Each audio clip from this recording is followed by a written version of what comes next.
देखिए ये एमटीएस 2023 में पूछा गया क्वेश्चन है, 3 अंकों की वह सबसे छोटी संख्या ज्ञात कीजिए जिसे 5 में जोड़ने पर 12, 14 और 18 से पूर्णतः विभाज्य होती है।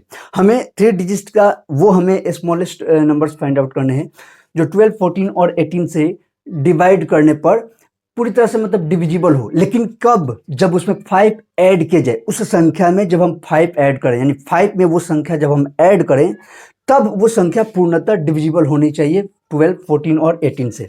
तो ऐसे केस में हम एक बात जानते हैं, अगर हम सबसे पहले ये निकालें कि 12, 14 और 18 से पूर्णतः विभाज्य होने वाली संख्या क्या है, तो इसके लिए हम लोग जानते हैं कि इन संख्याओं का हमें एलसीएम निकालना होता है।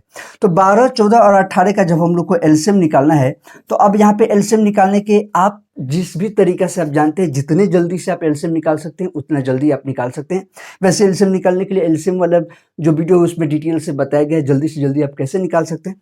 फिलहाल मैं यहाँ पे जल्दी से निकाल लेता हूँ, बाकी आप अपने तरीके से इसे निकाल सकते हैं। तो इसमें से चूंकि 6 आएगा, इधर से 6 आएगा, तो 6 को हम लोग बाहर कर ले। फिर यहाँ पे 2 बचा, यहाँ पे 14 में फिर 2 आएगा, तो इन दोनों में से फिर 2 बाहर हो जाएगा।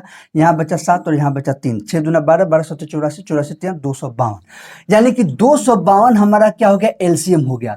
तो ये नंबर आते ही ये कंफर्म हो गया कि ये जो संख्या है वो 12, 14 और 18 से पूर्णतः विभाज्य है, पूरी तरह से विभाजित हो जाएगी, पूरी तरह से भाग लग जाएगा इसमें।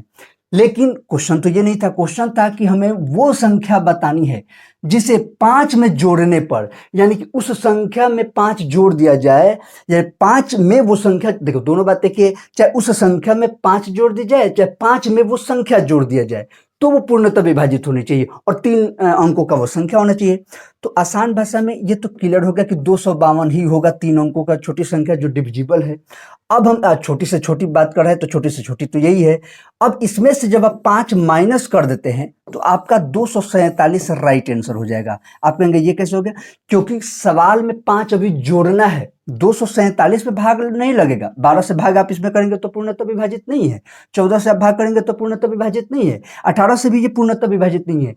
इसमें जब हम 5 जोड़ेंगे तो ये 252 बन जाएगा, और 252 चूंकि इन तीनों का एलसीएम है तो इनसे पूर्णतः विभाजित होगी। तो इसलिए हमारा जो आंसर हो जाएगा वो 247, यानी कि ऑप्शन डी आपका राइट आंसर हो जाएगा।